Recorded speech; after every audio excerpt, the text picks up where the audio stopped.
Charles रेवसन, सौंदर्य प्रसाधन company रेव्हलॉनचे संस्थापक, एक गोष्ट सांगून गेले जी लक्षात ठेवण्यासारखी आहे. फॅक्टरीमध्ये जरी आम्ही कॉस्मेटिक्स बनवत असलो तरी दुकानांमध्ये मात्र आम्ही आशा विकतो. मार्केटिंगचे विद्यार्थी हे जाणून असतीलच 3 मानसिक भावना ज्यांचा वापर केला गेला तर निकाल नक्कीच आपल्या बाजूने लागतो. आशा, जसे रेव्हलॉन यांनी केले, लोक, आणि एक ज्याला आजच्या युगात फोमो म्हणजेच फिअर ऑफ मिसिंग आउट असे म्हणून ओळखले जाते. नुकतेच नोव्हेंबर 2020 मध्ये फोमोने आपला रंग दाखवला जेव्हा सॉफ्टवेअर इंजिनियर प्रदीप पुनिया यांनी व्हाईट हॅट ज्युनियर, एक ऑनलाईन शिक्षण देणारी कंपनीवर आरोप लावला. अनैतिक आणि आक्रमक मार्केटिंग युक्त्या वापरून मुले आणि त्यांच्या पालकांना बनावटी स्वप्ने विकणे. त्यांच्या अनुसार वुल्फ गुप्ता आणि रायन व्यंकट नामक कोणताच तरुण विद्यार्थी नव्हता. तसेच गुगलकडून मोठ्या पॅकेजवाली नोकरी मिळण्याची बातमी देखील खोटी आहे. या गोष्टी त्यांनी जवळपास प्रत्येक सोशल मीडिया प्लॅटफॉर्मवर सांगत त्या कंपनीवर टीका केली. व्हाईट हॅट ज्युनियरचे नाव बदनाम केले म्हणून कंपनीने त्यांच्यावर 20 कोटींची नुकसान भरपाई देण्यासाठी केस केली. पण हे लक्षात असू द्या, जाहिरात मानक परिषद ASCI ने विशेषरित्या व्हाईट हॅट ज्युनियरला 7 पैकी 5 दिशाभूल करणाऱ्या जाहिराती हटवण्यास सांगितले. आक्रमक मार्केटिंग करणे काही नवीन गोष्ट नाही आणि बेकायदेशीर देखील नाही, पण त्याचा वापर कोणत्या सीमेपर्यंत व्हायला हवा हा एक नैतिक प्रश्न आहे.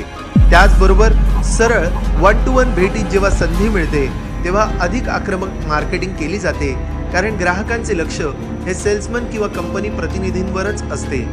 टाइम शेअर क्षेत्रात याचा खूप चांगल्या प्रकारे उपयोग केला जातो.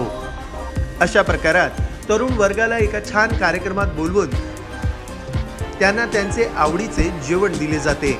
चांगल्या पर्यटन स्थळी किंवा समुद्र तटांसारख्या ठिकाणी काढण्यात आलेले लोकांचे आनंदित असलेले फोटो दाखवले जातात. आलिशान जागा आणि तशीच स्वप्ने यांच्यात जेव्हा हा तरुण वर्ग मग्न होऊन जातो तेव्हा मग मार्केटिंगवाले लोक आपली चाल खेळतात.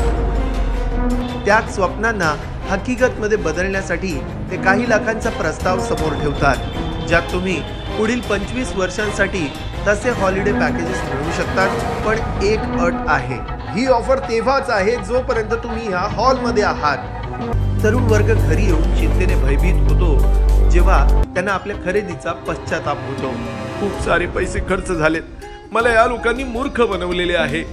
अशा परिस्थितीला बायर रिमोर्स म्हणजे खरेदीनंतर झालेला पश्चाताप म्हणतात. अशा प्रकारचे खूप कार्यक्रम खूप वर्ष चालले जोपर्यंत कोर्टाने त्यावर पाऊल उचलले नाही. जर 7 दिवसात तुम्हाला वाटेल की तुम्ही तुमचा निर्णय चुकीचा घेतला आहे तर तुम्ही तुमचे पैसे परत घेऊ शकता. गुरिल्ला मार्केटिंग यासारखाच एक लोकप्रिय प्रकार आहे. जर्मन त्वचारक्षक उत्पादन कंपनी सीबामोडने तेच केले आणि ग्राहकांच्या मनात शंका निर्माण केली, कारण ते 22,000 कोटींच्या भारतीय साबण बाजारात अग्रेसर कंपन्यांना टक्कर देऊ शकत नव्हते. त्यांनी आपल्या साबणाच्या कमी pH आकड्यांच्या मार्केटिंगद्वारे लक्ष केंद्रित केले. जरी त्याचा स्पष्ट फायदा दिसून येत नसला तरी विवाद वाढल्यामुळे त्यांच्या साबणाला प्रसिद्धी मिळाली. इथे मग न्यायालयाला हस्तक्षेप करावा लागला. डिटर्जंट साबणाच्या pH सोबत तुलना करण्यावर बंदी आहे. आपली तुलना त्वचेच्या साबणापुरतीच मर्यादित ठेवावी. बऱ्याच फास्ट फूड चेन त्यांच्या उत्पादनांच्या खोटी जाहिरात करण्यासाठी या प्रकारच्या युक्त्या वापरतात, जसे की त्यांच्या खाद्यपदार्थामध्ये फिलरचा वापर, जेणेकरून जाहिरातीमध्ये ते अधिक आकर्षक दिसतील. खाण्याच्या लालसेला उत्तेजित करण्यासाठी अनेक अखाद्य पदार्थ वापरले जातात, जसे की पनीर किंवा दुधाऐवजी डिंक आणि पीठ किंवा मॅपल पाकाऐवजी मोटर तेल, ज्यामुळे पदार्थ अधिक आकर्षक दिसतील. तरी सुद्धा संबंधित समिती अमेरिकेची FTC फेडरल ट्रेड कमिशन यावर कोणतेच प्रतिबंध लावत नाही.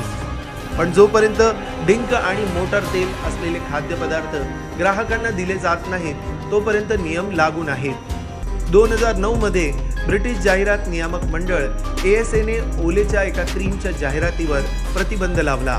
पूर्व मॉडेल टिवग्गी तिच्या वयापेक्षा खूप जास्त तरुण दाखवण्यात आली होती. जाहिरातीद्वारे आशा विकण्याचे एक उदाहरण. ग्राफिकल रिटचिंग हे 10 वर्षापर्यंत सामान्य होते, पण त्यानंतर त्यावर कठोर टीका झाली. तसेच मासिके आणि फॅशन जाहिरातदारांना टचअप मजबूर होऊन कमी करावे लागले. मॅगीच्या स्वस्त इन्स्टंट नूडल्समध्ये मोनोसोडियम ग्लुटामेट आणि निर्धारित सीमेपेक्षा अधिक प्रमाणात शिसे आढळले. माधुरी दीक्षित, अमिताभ बच्चन आणि प्रीती झिंटासारख्या कलाकारांना जाहिरातीत केलेल्या दाव्यांची तपासणी न करता जाहिरात केल्यामुळे FIRचा सामना करावा लागला.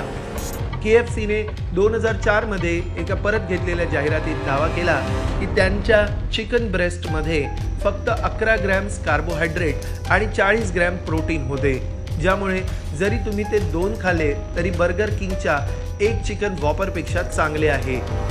पण काही ठिकाणी कायदा जरा अजबच आहे.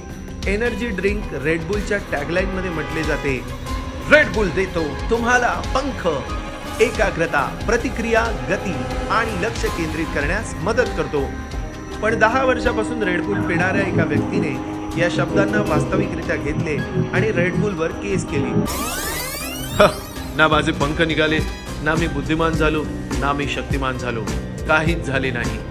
मजबूर होऊन या प्रकरणात $13 मिलियन दंड भरावा लागला आणि US मध्ये प्रत्येक ग्राहकाला $10 देखील दिले गेले. मुलांच्या बाबतीत अशी आक्रमक मार्केटिंग करणे योग्य नाही असे तुम्हाला वाटते का? जानेवारी 2020 पासून YouTubeने 13 वर्षांच्या खालील मुलांना सर्व चॅनल्सवर जाहिराती दाखवणे बंद केले, कारण त्यांच्या मते लहान मुले हे जाहिरात समजण्याइतके परिपूर्ण नाही. तसे बघता उच्च मध्यमवर्गीय कुटुंबातील मुले आपल्या आईवडिलांना बऱ्यापैकी प्रभावित करतात, जसे की त्यांच्या गाडीचा रंग कोणता हवा, कोणत्या ब्रँडचे बूट हवे इत्यादी. शिक्षण ही एक वेगळी गोष्ट आहे, पण तरुणपणात घेण्यात आलेले निर्णय हे आयुष्यात मोठा फरक घडवून आणू शकतात. NEP 2020 मध्ये देखील इयत्ता 6वी आणि त्यावरील विद्यार्थ्यांना कोडिंग शिकवणे उपाय म्हणून दाखवलेला आहे, जेणेकरून ते भविष्यात एक उत्तम सॉफ्टवेअर इंजिनियर बनू शकतील. व्हाईट हॅटचे बजाज हे उठवण्यात आलेल्या या मुद्द्यांवर लक्ष ठेवण्यास होकार देत म्हणाले, आम्ही ज्या काही जाहिराती केल्या मी सर्वांसमोर सांगू इच्छितो की आम्हाला असे करायला नको होते. आणि त्यांनी दोष देत म्हटलं, एक मजबूत अंतर्गत तपास प्रक्रिया कायम करण्यासाठी काही वेळ लागला. खूप गोष्टी अशाच बनवल्या जातात, पण यावर मी आधीच लक्ष द्यायला हवं होतं. तरी पुनिया यांनी एक महत्त्वपूर्ण मुद्दा उचलला आहे, खास करून फोमो मार्केटिंग लहान मुलांवर वापरण्यात येऊ नये. हॉलिवूड अभिनेता मायकल डग्लस गार्डन गेकोच्या भूमिकेत लोभाला प्रतिष्ठित बदलले. लोभ चांगली गोष्ट आहे. इंटेलचे संस्थापक अँडी ग्रोव्हने भीतीला दूर करत म्हटले, फक्त घाबरलेले पण सतर्क असलेले लोक वाचतील. आपण ते सर्व जाणतो, सर्व काही बुडून गेले, तेव्हा फक्त आशा आम्हाला जिवंत ठेवते. तर मग तुमच्यामध्ये काय योग्य आहे आणि काय अयोग्य हे आम्हाला कमेंटद्वारे नक्की कळवा. मास्क घाला, एकमेकांमध्ये अंतर राखा आणि सुरक्षित राहा. धन्यवाद मित्रांनो. असेच नवीन नवीन व्हिडिओ पाहण्यासाठी आमच्या महाराष्ट्र क्राईम स्टोरीज या यूट्यूब चॅनलला लाईक करा, शेअर करा, सबस्क्राईब करा आणि बेल आयकॉन दाबायला विसरू नका. आणि कमेंट करून आम्हाला नक्की कळवा की तुम्हाला आमची स्टोरी कशी वाटली.